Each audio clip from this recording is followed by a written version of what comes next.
So what do you mean by chemistry?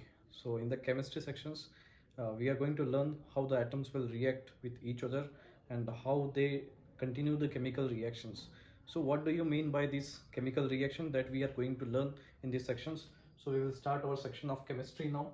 So first chapter we have that chemical, okay, reactions and equations. Okay, so we are learning about chemical reactions. So what do you mean by chemical reaction? Okay, so we know about decomposition process. Okay, you have heard about decomposition. जब भी आप कुछ vegetables रखते हो बहुत दिन तक तो अपने आप खराब हो जाता है, तो वो भी क्या एक डिकम्पोजिशन प्रोसेस है.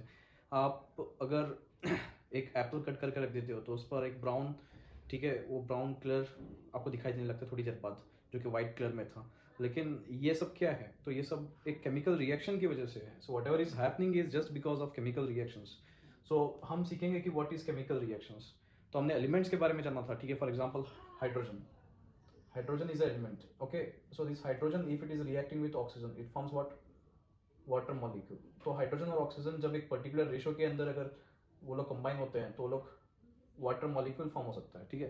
हाइड्रोजन और ऑक्सीजन मिलकर वाटर मॉलिक्यूल बनता है. तो ये भी हमारा एक एग्जांपल है, ठीक है, केमिकल रिएक्शन के लिए. So we have like magnesium. So in your chapter what is chemical reaction means if there is a chemical change, मतलब कोई भी रिएक्शन जिसमें केमिकल चेंज होता हो उसे हम केमिकल रिएक्शन कहते हैं. ओके, कोई भी रिएक्शन के अंदर अगर केमिकल चेंज हो रहा है, chemical change is happening, then we call it as what? Chemical reactions. तो केमिकल चेंज क्या होता है? केमिकल चेंज को हम कई तरीके से ऑब्जर्व कर सकते हैं. So what is a parameter that I want to say is that जब भी केमिकल चेंज होता है इसका मतलब हमें कुछ ऑब्जर्वेशंस मिलते हैं. तो पहला ऑब्जर्वेशन पे मैं नोट डाउन करके रखता हूँ. Okay, we will note down the first observation like, okay, change in colour हम देख सकते हैं. ओके, एवोल्यूशन ऑफ गैस भी हम देख सकते हैं. तो गैस इवॉल्व होता है कई वक्त, तो एवोल्यूशन ऑफ गैस भी हम देख सकते हैं, ठीक है. सो केमिकल रिएक्शन के वक्त तो और क्या हम ऑब्जर्वेशन कर सकते हैं? तो चेंज इन टेम्परेचर के इंपॉर्टेंट फैक्टर होता है. अगर आपके रिएक्शन के अंदर, ठीक है, आपके बदलाव के अंदर चेंज इन टेम्परेचर ऑब्जर्व किया गया है तो ये भी एक केमिकल रिएक्शन का इंडिकेशन हो सकता है या एक ऑब्जर्वेशन हो सकता है, ठीक है.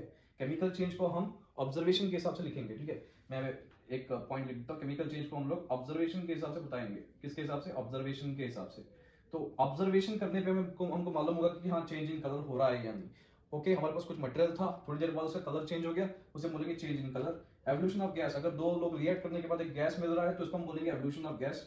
अगर दो लोग जब रिएक्ट कर रहे हो तो ब्रेकिंग ऑफ बॉन्ड्स होगा, ठीक है. दो लोग जब रिएक्ट कर रहे हो तो ब्रेकिंग ऑफ बॉन्ड्स, जो ओल्ड बॉन्ड्स थे वो ब्रेक हो जाएंगे और नए बॉन्ड्स बनेंगे. तो इसीलिए चेंज इन टेम्परेचर भी होने के चांसेस हो सकते हैं. तो ठीक है, ये सभी क्या थे? हमारे ऑब्जर्वेशंस थे. तो और एक ऑब्जर्वेशन हमने मिस किया हुआ है, ठीक है, चेंज इन स्टेट. तो चेंज इन स्टेट को भी हम क्या लिख सकते हैं? Change in state is also what? Observation. Okay, which is required to say that chemical change has occurred. तो ये सभी क्या लिखा था? Chemical change has occurred. This shows us chemical changes occurred. तो ये केमिकल चेंजेस अगर हो रहे हैं, ठीक है, तो हम उसे तब बोलते हैं केमिकल रिएक्शन. तो हम उसे तब बताएंगे chemical reactions. Okay, what is chemical reaction? Any reaction in which what is happening? Chemical changes are occurring. तो ऐसे वाले रिएक्शन को बोलेंगे केमिकल रिएक्शंस. तो चेंज इन कलर एक एग्जांपल होता है, एवोल्यूशन ऑफ गैस होगा, चेंज इन टेम्परेचर होगा, चेंज इन स्टेट होगा. तो this are what? All chemical reactions. मान लेते हैं कि हमने एक मैग्नीशियम का रिबॉन लिया हुआ है. So we took one magnesium ribbon. तो मैग्नीशियम जो कि रिबॉन फॉर्म में प्रेजेंट है, मैग्नीशियम, ठीक है, ले लेते हैं हम लोग. मैग्नीशियम रिबॉन ले लेंगे एंड इसे हम बर्न करेंगे. फॉर एग्जांपल एक फ्लेम के अंदर, बंसल बर्नर का ये फ्लेम है, तो इसके अंदर हम लोग बर्न कर रहे हैं इसे. तो ये वाला पाउडर दे देगा, ठीक है. बर्न होने के बाद एशेस मिल जाएंगे. तो इसके ऐश हम जब कलेक्ट करेंगे तो ये व्हाइट पाउडर टाइप में रहेगा, ठीक है. व्हाइट पाउडर टाइप में पाउडर मिल जाएगा. तो हमने क्या ऑब्जर्व किया कि पहले मैग्नीशियम रिबॉन जो ग्रे कलर में था उसे हम अगर बर्न करते हैं तो एक पाउडर मिल जाएगा जो कि व्हाइट पाउडर रहेगा. तो change in colour can be observe like from grey to white powder. So this is a what? Chemical change. तो ये केमिकल चेंज होता है. और हमारा जो सब्सटेंस था ये सॉलिड स्टेट में था, हार्ड सॉलिड, लेकिन बाद में ये एमोर्फस फॉर्म में बन जा रहा है, पाउडर फॉर्म में. एमोर्फस पाउडर फॉर्म को हम बोलते हैं amorphous form. So this is a what? Observation of what? Chemical changes. तो हम इसमें केमिकल चेंजेस को ऑब्जर्व कर सकते हैं. तो दूसरा हम एग्जांपल ले लेते हैं फॉर लाइक कोनिकल फ्लास्क. हम अगर यूज करते हैं तो कोनिकल फ्लास्क क्या होता है? एक टाइप का फ्लास्क जो कि कोन के शेप में है, तो उसे हम ले लेंगे। ओके, तो कोन के शेप में वाला फ्लास्क लेना होता है हमको। And then what we will do, so हम बात कर रहे थे कॉनिकल फ्लास्क के बारे में।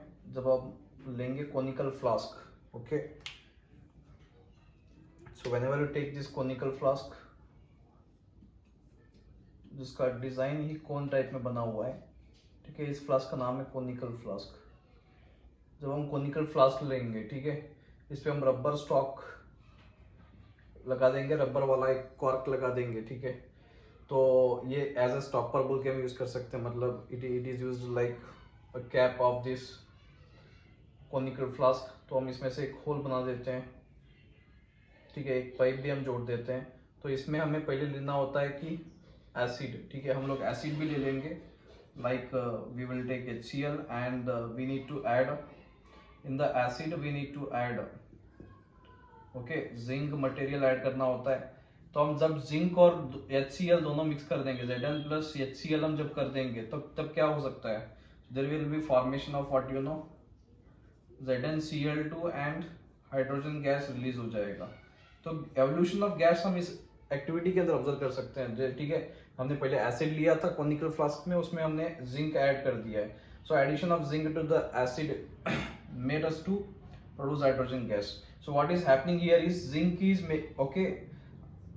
is displacing this hydrogen and taking the place of hydrogen here.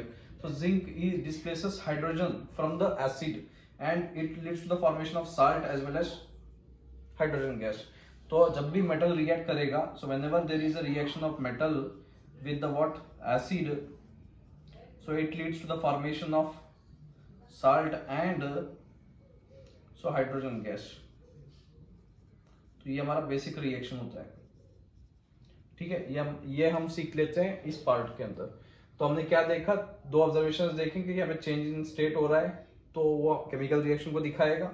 और यहाँ पर, ठीक है, चेंज इन स्टेट तो हो चुका है। And then we had what, change in colour also from grey to what white powder, and there is also evolution of gas, and apart from this there is a breaking of old bond। HCl वाला जब break हो जाएगा, HCl is broken down into, so HCl जब हम पानी के अंदर dissolve करते हैं तो वो बन जाएगा H plus and Cl minus, ठीक है। ये सभी एक्वियस सॉल्यूशंस होते हैं, these are what in the aqueous states।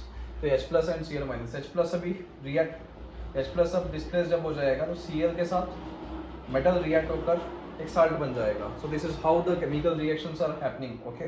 This is basic concepts about the chemical reactions that are happening around us, okay. तो ये दो रिएक्शंस जिसमें हमको क्लियरली मालूम होता है कि change in colour, evolution of gas, change in temperature, change in state, ये सभी क्या होते हैं। तो these are the indications of chemical changes occurring in any reactions. तो केमिकल चेंज अगर हो रहा है तो हम समझ जाते हैं कि नहीं, ओके, केमिकल चेंजेस अगर हो रहे हैं तो हम समझ जाते हैं कि chemical reactions are occurring, okay, chemical reaction has taken place. जब भी केमिकल रिएक्शन होगा तो ये चेंजेस दिखाई देंगे। So we will learn about the what types of chemical reactions in the next video. Thank you for watching this again, and please like and subscribe to our channel.